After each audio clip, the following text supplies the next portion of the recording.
వి gold trusted gold buyers. మీరు తాకట్టు పెట్టిన బంగారాన్ని విడిపించి ఈ రోజు ఉన్న మార్కెట్ ధరకు కొనబడును. నమస్కారం, వెల్కమ్ టు ఐ డ్రీమ్. ధర్మ మార్గం విత్ విజిత కార్యక్రమానికి స్వాగతం.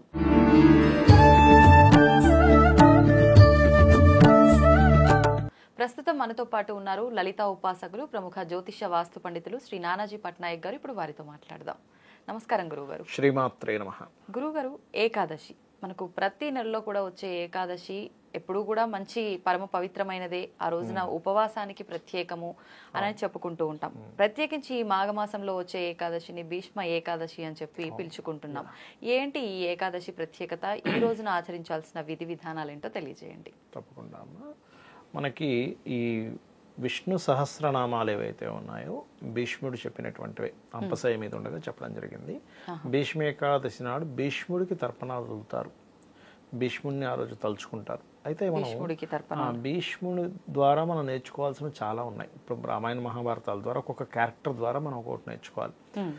ఫస్ట్ ఆఫ్ ఆల్ ఏంటంటే మనం నేర్చుకోవాల్సింది అష్టవసువుల్లో ఒకరు భీష్ముడు. అలాంటి అష్టవసువులు మనకి వసువులు, దేవతలు, యక్షులు, గంధర్వులు ఇలా ఉంటారు. వాళ్ళకి కూడా కర్మ అనుభవించడం తప్పదు అనే విషయం మనం నేర్చుకోవాలి. ఆయన భూమి మీదకి పుట్టడానికి గల ముఖ్యమైన కారణం ఏంటంటే ఆ యొక్క గోవుని, ఆ కామదేవుని దొంగలిస్తారు 8 మంది కలిసి. అందులో ప్రధాన పాత్ర భీష్ముడిది ఉంటుంది. అలా ఉన్నప్పుడు ఆ శాపగ్రస్తులై మీరందరూ భూమి మీద పుట్టాలి, కాకపోతే భీష్ముడు మాత్రం కొంతకాలం భూమి మీద ఉంటారు.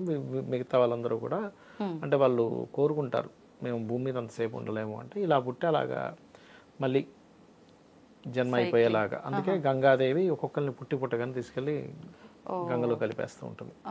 ఆ రకంగా మనకేమనిపిస్తుంది స్టోరీ చూసినప్పుడు, అది ఇదేంటి పుట్టినట్టుగా చేస్తుంది ఏంటి అనుకుంటున్నాను. వాళ్ళ వరం అది యాక్చువల్ కాదు.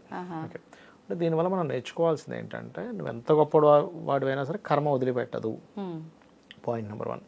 రెండవది, ధర్మంగా ఉండడంలో భీష్ముడికి మించిన వాళ్ళు లేరు. ధర్మరాజు తర్వాత భీష్ముడే. అయితే అదేవిధంగా కొన్ని ఇప్పుడు తండ్రి కోసం త్యాగం చేయడం కానివ్వండి, అలాగే భీష్ముడు తనకి స్వచ్ఛంద మరణం, ఎవరు అతన్ని చంపలేరు, ఎందుకంటే తండ్రి ద్వారా అతను వరాన్ని పొందుతాడు. అలాంటప్పుడు ఈ పాండవులు వెళ్ళి అడుగుతారు, తాత నువ్వు ఎలా మరణిస్తావంటే శిఖండి కనుక ఎదురుగా ఉంటే నేను యుద్ధం చేయనని చెప్పి చెప్తాడు. ఇక్కడ ఏంటంటే అంత ధర్మనిరతుడై ఉండి కూడా ఎందుకు మరి ఆయనకి లాస్ట్లో ఎందుకు అలా జరిగింది అంటే, ఎవరి పక్షాన ఉన్నాం ఈజ్ మోస్ట్ ఇంపార్టెంట్. మనం ఎంత పర్ఫెక్ట్గా ఉన్నా మనం ఏ గ్రూప్లో ఉన్నాం, ఇది మనకి మహాభారతం చెప్తుంది. ఇప్పుడు శ్రీకృష్ణ పరమాత్మ అటు ఉండకుండా ఎందుకు ఇటు ఉన్నాడంటే ధర్మం వైపు ఉండాలి. కాకపోతే ఆయనకు తప్పలేదు. భీష్ముడికి ఏంటంటే ఇంకా అక్కడ ఉన్న సిచ్యువేషన్కి అక్కడ తప్పలేదు, ఆయనకి తప్పకుండా అవ్వాల్సి వచ్చింది. ఆయనకి తెలుసు నేను కరెక్ట్ ప్లేస్లో లేనని. కానీ ఎందుకు అనేటువంటిది అంటే మన భీష్ముడు వల్ల మనం ఇన్ని విషయాలు తెలుసుకోవచ్చు. అయితే భీష్మ ఏకాదశి నాడు మనం ప్రతి ఏకాదశికి విష్ణువుని ఆరాధిస్తాము, ఖచ్చితంగా ఉపవాసం ఉంటాము. ఉపవాసం ద్వారా ఆ యొక్క ఫలితాన్ని విష్ణువు తీసుకొని మనకి మోక్షాన్ని, అదేవిధంగా పాపాన్ని దగ్ధం చేస్తాడు, మనల్ని పాపరహితుల్ని చేస్తాడు అనేటువంటిది మనకి శాస్త్రాల్లో ఉన్నటువంటిది.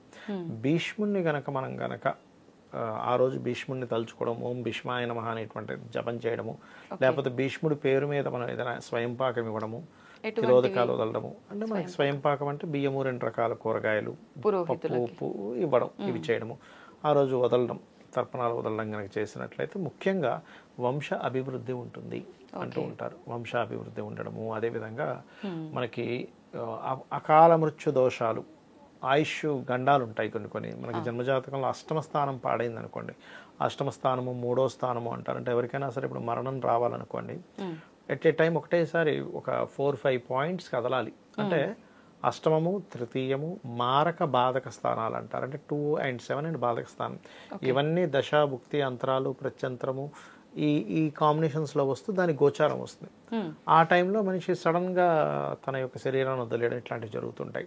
అటువంటివి ఏవైనా సరే వాళ్ళకి ఆకస్మికంగా అపమృత్యు దోషాలు ఉన్నా సరే భీష్ముడిని కనుక తలుచుకున్నట్లయితే వాటికి సంబంధించిన దోషాలు. అయితే ముఖ్యంగా మనం ఎంతసేపు ఇది తలుచుకుంటే ఈ ఫలితం వస్తుంది అనేది పక్కకు పెడితే, అసలు భీష్ముడి యొక్క క్యారెక్టర్ ఏంటి, ఎంత నిజాయితీగా ఉన్నాడు, తండ్రి కోసం ఎంత త్యాగం చేశాడు, ఇవి మనం ఫస్ట్ తెలుసుకోవాలి భీష్ముడి ద్వారా కనుక చూసుకున్నట్లయితే.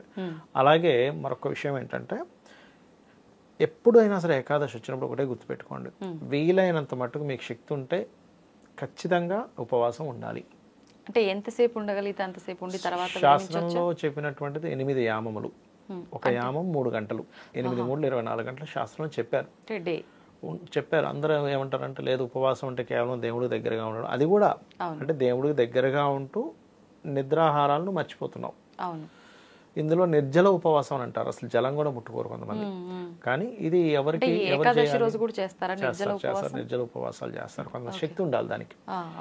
అంటే మీకు ఉండేటువంటి అనుష్ఠాన బలం ఎంత ఉంటే అంతకాలం ఉండగలుగుతారు. కొంతమంది ఉంటారు మీకు ఎన్ని రోజులైనా ఫుడ్ తినకుండా ఉండేవాళ్ళు ఉంటారు, సూర్య ఉపాసన చేసేవాళ్ళు. అట్లా అదేంటంటే మీరు ఫస్ట్ మీరు వేరు. ఇప్పుడు మనకి శ్రీకృష్ణ పరమాత్మ భగవద్గీతలో అదే చెప్తాడు కదా, ఈ శరీరం వేరు, నువ్వు వేరు, నువ్వు ఆత్మస్వరూపుడివి అనేటువంటిది నీ నువ్వు కనుక గుర్తుపట్టగలిగితే ఇంకా నీకే ప్రాబ్లం ఉండదు. అంటే ఏదైనా వచ్చినా ఈ శరీరానికి వస్తుంది, నాకు కాదు అనేటువంటి ఫీలింగ్ రావాలి.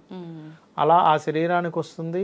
ఆ శరీరం ద్వారా అంటే మనం ఏకాదశి రోజు చేసేటప్పుడు మనం ముఖ్యంగా చేయవలసింది ఏంటంటే, ఒకటి భగవద్గీత వింటుండాలి, విష్ణు సహస్రనామాలు వింటుండాలి, భగవద్గీతలో ఉన్నటువంటి సారాంశం అర్థం చేసుకుంటూ ఉండాలి.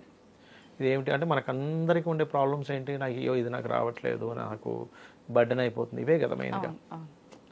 అవన్నీ కూడా ఏంటంటే ఈ ఆత్మకంటవు ఈ శరీరం ద్వారా జరుగుతున్నాయి. ఈ శరీరంతో మనం కర్మం చేస్తున్నాం అంతే. కర్మం చేయకుండా ఉండకూడదు కాదు, కర్మలు చేయాలి. కానీ శరీరంతో చేస్తున్నాం, దానికి అంటకుండా ఉంటున్నాం అనేటువంటిది స్పృహతో ఉండాలని చెప్తూ ఉంటారు. ఆ యొక్క దాన్ని మనకి ఇంకా అసలు విష్ణువు అంటే ఎవరు, విష్ణువు యొక్క పూర్తి స్వరూపాన్ని చెప్పినటువంటి వ్యక్తి భీష్ముడు. కాబట్టి ఆ భీష్ముడిని తలుచుకుంటే అంటే భీష్ముడి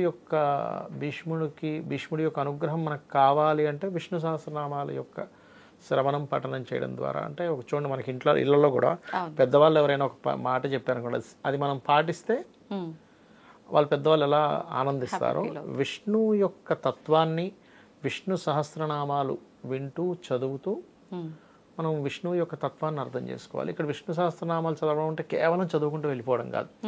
విష్ణువు అంటే ఏమిటి అంటే మనకి సృష్టి స్థితి లయ, స్థితి కారకుడు.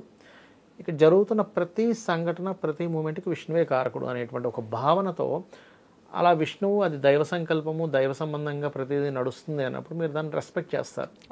ఇప్పుడు చిన్న ఎగ్జాంపుల్ అంటే ఎట్లా అంటే చిన్న ఎగ్జాంపుల్ చెప్తా చూడండి. ఇప్పుడు భగవంతుడు సడన్గా ప్రత్యక్షమయ్యాడు.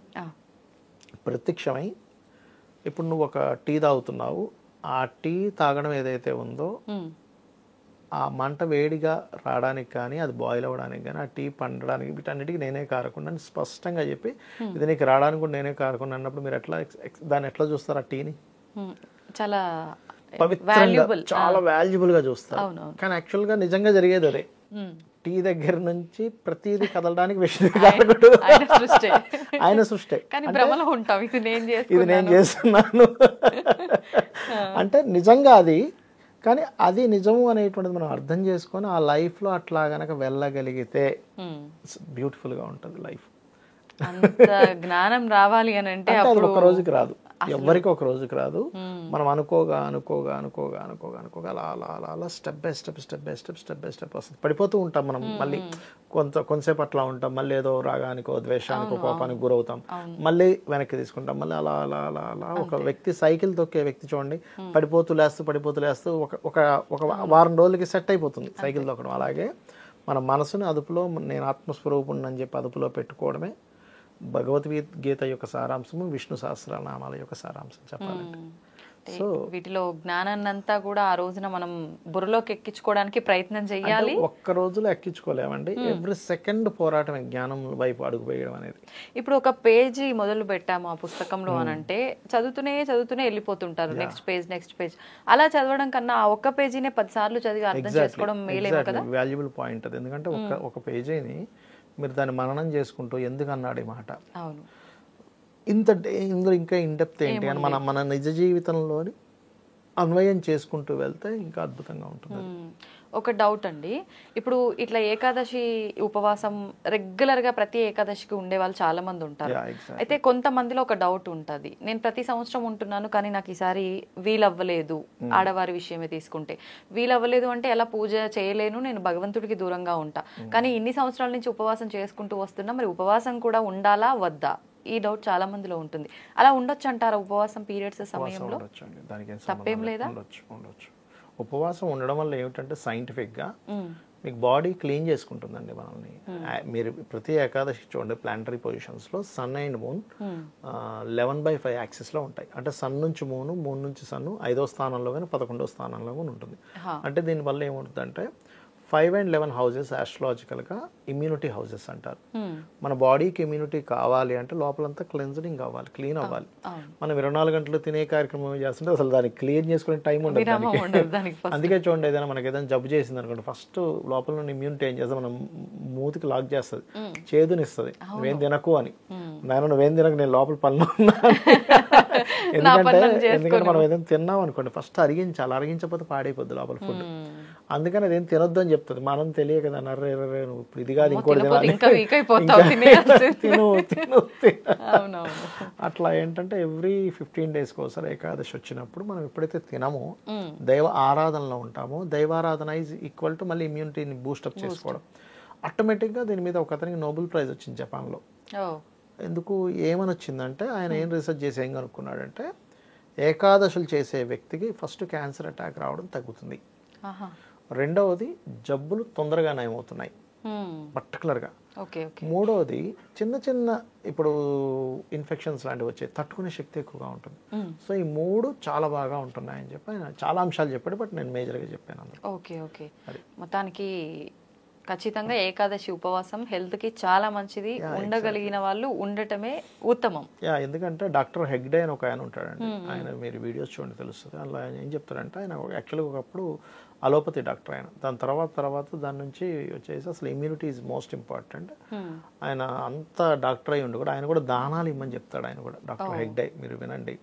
అండ్ అట్లాగే మనం ఏంటంటే డాక్టర్ హెగ్డే గారు చెప్పేది ఏంటంటే, మీ ఇమ్యూనిటీ ఈవెన్ మీకు హార్ట్లో హోల్ అయినా కూడా మీరు నా ఇమ్యూనిటీ బలంగా ఉందని బలంగా పెంచుకోగలిగితే హార్ట్ హోల్ కూడా మీకు క్లియర్ అయిపోద్ది అని చెప్తాడు ఆయన. సో అంటే ఏంటి, మన ఇమ్యూనిటీ పెంచుకునేటువంటి ప్రాసెస్ ఇది ఏకాదశి. మన వాళ్ళు పెద్దవాళ్ళు అందుకే పెట్టారు. దానికి ప్లానటరీ పొజిషన్ కూడా అనుకూలించాలి కాబట్టి ఆ రోజు 3/11 5/11 దీంట్లో ఉంటాయి ప్లానెట్స్.